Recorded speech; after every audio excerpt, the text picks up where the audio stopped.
You have a lot going on in your life. You have so many things that are out of your control that makes life complicated and sometimes can make life difficult.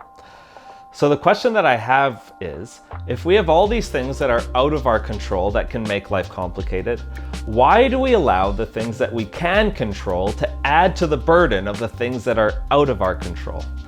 I'll never forget one off season for football training. I was doing some sprint training, and our final exercises we had to go to the beach and run back and forth about 50 meters each way until we just couldn't go anymore. Now the hard part of it was we had a 70-pound tire that we were dragging behind us as we went.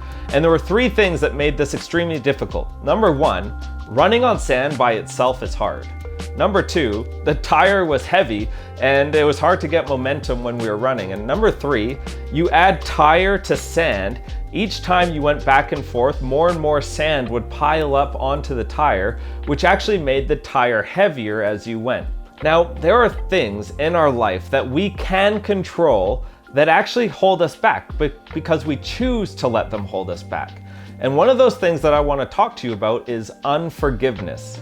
Unforgiveness. When we choose to let somebody have power over us, when we choose to hold a grudge over someone, when we choose not to forgive someone, the only person that it's affecting is us. And it's adding to the burden of the things that are out of our control. And just like the tire building up sand as I ran back and forth on the beach, the longer you hold on to that grudge or the longer you hold on to unforgiveness, the heavier that burden actually becomes, and there's no way that you can live life to the full. You can't live life to its fullest, and it's affecting you, and it's affecting the people around you. Jesus talks about forgiveness quite a bit through scripture, and there's one parable that he's sharing that there's a master and a servant.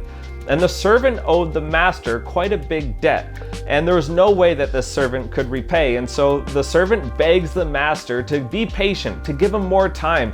Eventually he'll pay it off. And in that moment, the master decides to forgive the servant of the debt, just to let them off the hook. And that's foreshadowing the most extreme version of forgiving of debts ever recorded in human history. And that's when Jesus died on the cross to forgive your debts, to forgive my debts, to let us off the hook for our sin. And in response to that, I think what we should do is forgive other people's debts towards us. Let them off the hook. Let it go. Let them go. There's a quote that says that unforgiveness or holding a grudge is like drinking rat poison and hoping the other person dies. The only person that your unforgiveness is hurting is you. It's adding to a stack of burdens that are out of your control, and this is something that you can actually control. So just let them go. Let them off the hook. Who in your life do you need to forgive? Is it a family member? Is it a friend?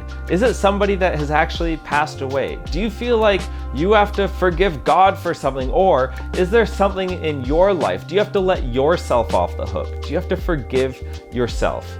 I'll ask the question again. If we have all these things that are out of our control that can make life complicated, why do we allow the things that we can control to add to the burden of the things that are out of our control? Let them off the hook.